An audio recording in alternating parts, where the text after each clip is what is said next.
Bhilai municipal corporation के farmer employ का बेटा सौरभ चंद्राकर एक कपड़े की दुकान में एज अ सेल्समैन काम करता था 10,000 रुपीज पर मंथ पे। बट सौरभ अपना ही कुछ काम करना चाहता था, तो उसने नौकरी छोड़ के एक जूस की दुकान खोली भिलाई के नेहरू नगर में।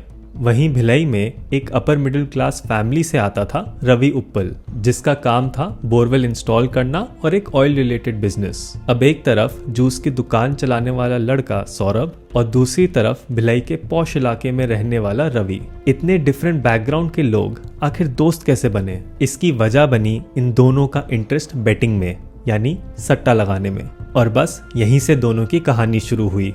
और वो जूस की दुकान जो सौरभ ने खोली थी, उसका नाम था महादेव जूस कॉर्नर।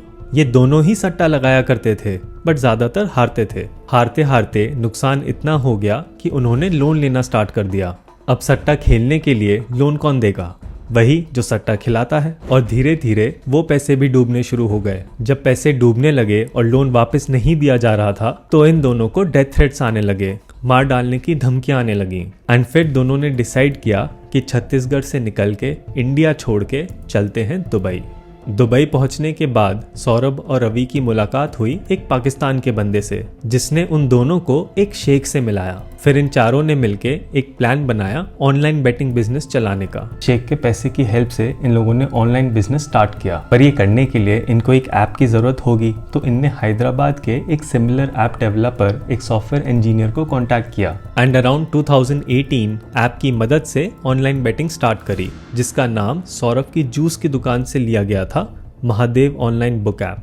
देन इस ऐप की प्रमोशन के लिए सोशल मीडिया एड्स बनाए गए और ये एड्स पहुंचे लोगों तक, जिन्हें लगता था कि सट्टा लगाना सही है, फायदा होगा। और फिर शुरू होता है असली गेम। महादेव बेटिंग ऐप में बहुत सारे अलग अलग गेम्स हैं जिन पे लोग सट्टा लगा सकते हैं, जैसे cricket matches, football, tennis and card games जैसे 3 पत्ती वगैरह। एंड एक शॉकिंग बात ये थी कि इलेक्शंस के ऊपर भी बेटिंग होती थी कि कौन कितनी सीट्स जीतेगा। जब लोग एड्स देखकर महादेव बुक ऐप की वेबसाइट पे जाते थे, तो वहाँ पे उन्हें पूरी इन्फॉर्मेशन दी जाती थी कि कैसे आपको कांटेक्ट करना है, गेम कैसे खेलने हैं और पैसा कहाँ पे जमा कराना है। बट ये सारी कम्युनिकेशन, ये सारी इन्फॉर्मेशन उन्हें सिर्फ व्हाट्सएप के थ्रू दी जाती थी। अब लोगों से पैसा लेना था, तो इसीलिए महादेव बुक ऐप ने फेक आईडीज बना के या लोगों को कमीशन देके बैंक अकाउंट्स खोले, जहां पे लोगों से सट्टे का पैसा कलेक्ट किया जाता था। इस पैसे का 20% वो ब्रांचेस रखती थी, जो ये सब मैनेज करने के लिए महादेव बुक ऐप ने खोली थी छत्तीसगढ़ में। इन्हीं ब्रांचेस में बैठ के fake IDs, fake bank accounts खोलने का काम होता था। एंड रिमेनिंग 80% पैसा जाता था दुबई हवाला के थ्रू सौरभ एंड रवि के पास। प्रॉब्लम्स तब स्टार्ट हुई जब लोग भर भर के पैसा हारने लगे। इस ऐप की एल्गोरिथम ऐसे सेट थी कि शुरू में जब आप स्मॉल अमाउंट्स लगाओगे तो आप पक्का जीतोगे ही, बट जैसे ही आपने बड़ा अमाउंट लगाया तो वो आप बेटिंग में हारोगे। लोग इस तरीके से एडिक्ट होते थे, फिर वो बड़े अमाउंट लगाते थे और हारते थे। ग्रेजुअली लोगों ने कंप्लेन करना स्टार्ट कर दिया, धोखाधड़ी के एलिगेशंस लगाए एंड छत्तीसगढ़ पुलिस के पास FIRs रजिस्टर होने लगी अगेंस्ट महादेव बुक ऐप। अब कुछ ऐसा करना था जिससे कि ये सारा मामला यहीं रुक जाए और ये बात आगे ना बढ़े। अब मदद ली गई असिस्टेंट सब इंस्पेक्टर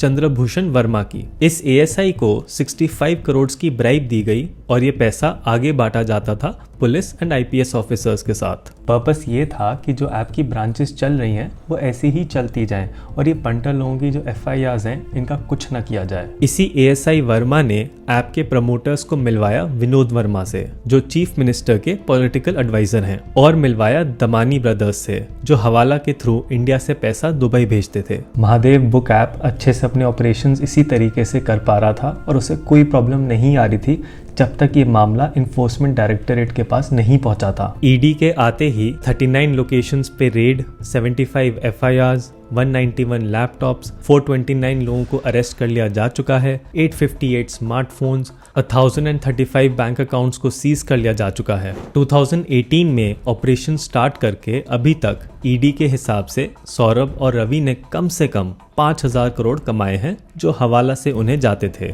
बट सवाल ये है कि बॉलीवुड सेलिब्रिटीज का क्या कनेक्शन है इस ऐप से? ये एक दुबई बेस्ड ऐप है जो बेटिंग करवाती है और यहाँ पे सेलेब्स, क्या रिलेशन है? जब 2018 में ऐप की प्रमोशन करी गई थी तब रणबीर कपूर, श्रद्धा कपूर, कपिल शर्मा जैसे कई बॉलीवुड सेलेब्स को लिया गया था। इस बात पे ज्यादा फोकस तब गया जब फरवरी 2023 में सौरभ चंद्राकर की शादी हुई इन यूएई, जिसमें 200 करोड़ रुपीस का खर्चा किया गया था और ये सारा खर्चा कैश में था। एंड ये वेडिंग सोशल मीडिया पे काफी शेयर हुई थी। इस वेडिंग में कई बॉलीवुड सेलेब्स ने परफॉर्म किया और वेडिंग अटेंड करी एंड हवाला के थ्रू कैश में इन सबको पेमेंट्स करी गई थी। वेडिंग में छत्तीसगढ़ से फैमिली मेंबर्स को लाने के लिए प्राइवेट जेट्स यूज करे गए थे, जिनका खर्चा अगेन कैश में था। इस पूरे मैटर में सेलिब्रिटीज़ का इशू ये है कि चाहे ऐप की प्रमोशन के टाइम हो या फिर वेडिंग में परफॉर्म करते टाइम, मेजॉरिटी ऑफ सेलेब्स ने ये पैसा कैश में लिया था through hawala. And as per prevention of money laundering act, ये सारा पैसा प्रोसीड्स ऑफ क्राइम है,